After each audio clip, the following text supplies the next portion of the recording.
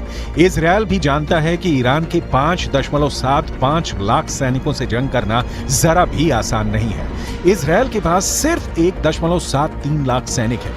Israel की 4.65 लाख के reserve force को जोड़कर भी इजरायल ईरान के आसपास नहीं टिकता है। अब ऐसे हालात के बीच इजरायल का ये कहना है कि वो पूरे मिडिल ईस्ट में कहीं भी कभी भी बमबारी कर सकता है। ये दावा वाकई हैरान करने वाला है।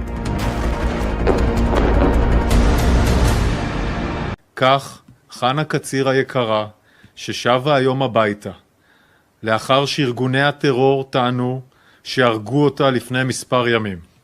לכן, יש להסתמך על דיווחים של גורמים רשמיים בלבד. בעזה, בשעות הבוקר, כוחות צה"ל נערכו בקווי ההפוגה בשטח רצועת עזה.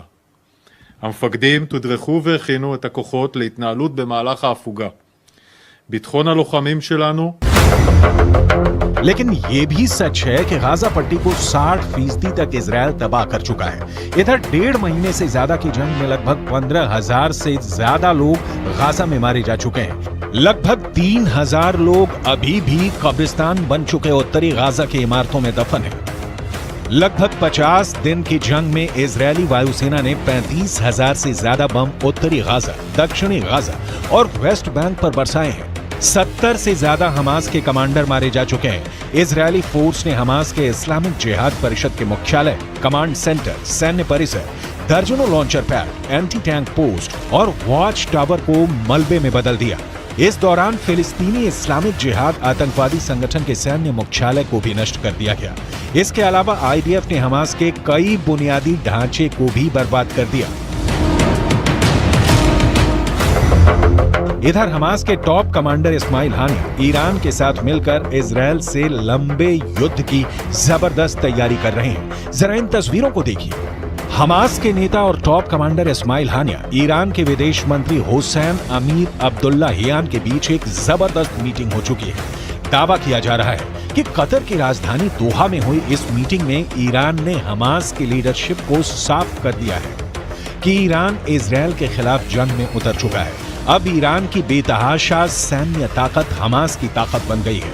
यानी गाजा में इजरायल को सिर्फ हमास से नहीं बल्कि ईरान की सेना, लेबनान के हिजबुल्लाह लड़ाकों और हमास के सुरंग जिहादियों से जंग करनी पड़ेगी। אני כבר רואה את האזרחים של עזה הולכים עם דגלים לבנים לאורך החוף ונעים דרומה.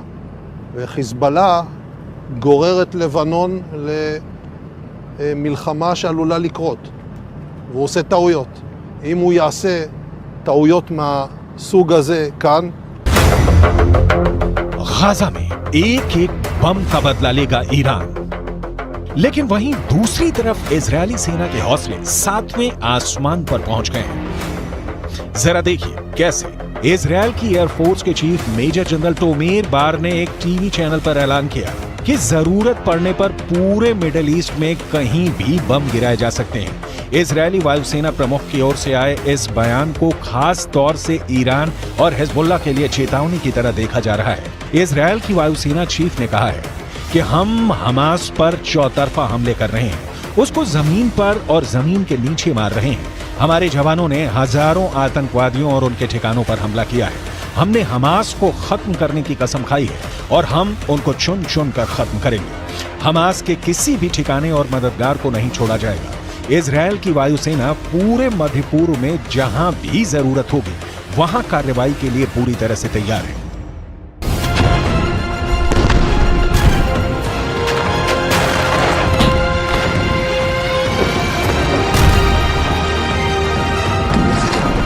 אנחנו חודש כבר במלחמה, פוגעים מאוד מאוד קשה בחמאס, פוגעים בהנהגה של חמאס, פוגעים במפקדים, פוגעים במחבלים, הורסים לחמאס את התשתיות בעזה, ואנחנו גם כל הזמן במוכנות לאזורים אחרים. הבסיס הזה יודע להגיע. हमास की मौजूदा सैन्य क्षमता को देखें तो उसके पास ज्यादातर ईरान के दिए हथियार हैं। इजरायल पर मौजूदा हमले में फज्र 3 और फज्र 5 रॉकेट का इस्तेमाल किया जा रहा है।